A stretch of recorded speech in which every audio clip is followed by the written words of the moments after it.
Next, we head to Tanzania, where there has been another twist following the country's controversial election last week. Now, the African Union has made a statement on the largely unopposed election that saw President Samia Suluhu Hassan stroll to victory. But before we dive into the AU's findings, let's provide some context on the election and subsequent controversies first. On October the 29th, polls across Tanzania and Zanzibar opened amid widespread protests. Leading opposition figures were either barred or jailed heading into the vote. Demonstrators spoke out against an election with almost no opposition and the following violence. They are liars. The current president, while assuming office in 2020, was on the front line in the fight against extrajudicial killings. Among the things she promised to fix is early voting, but you find the flaws are still the same. So if it was only about talk, then they would unite this nation. But in practice, this regime cannot do it.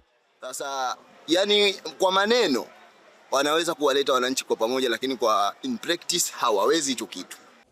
The main opposition Chadema party denounced the election as a sham, and before the official results had been announced, violence was playing out on the streets, with videos showing dozens of dead bodies. Security forces hit back against protesters with live bullets and tear gas.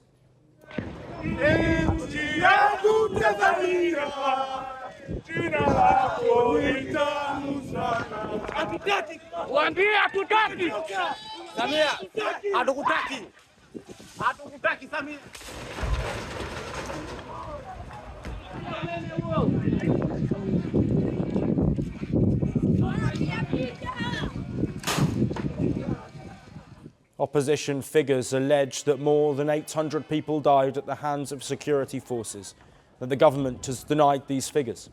The Chadema party says bodies were secretly dumped in mass graves after being rounded up by police. When the result was announced, President Hassan had won with around 98% of the vote. She was sworn in with no public attendance. And the African Union's election arm have now had their say. A team of 72 observers were sent to monitor this election. The election did not comply with AU principles, normative frameworks, and other international obligations and standards for democratic elections, not conducive to peaceful conduct and acceptance of electoral outcomes.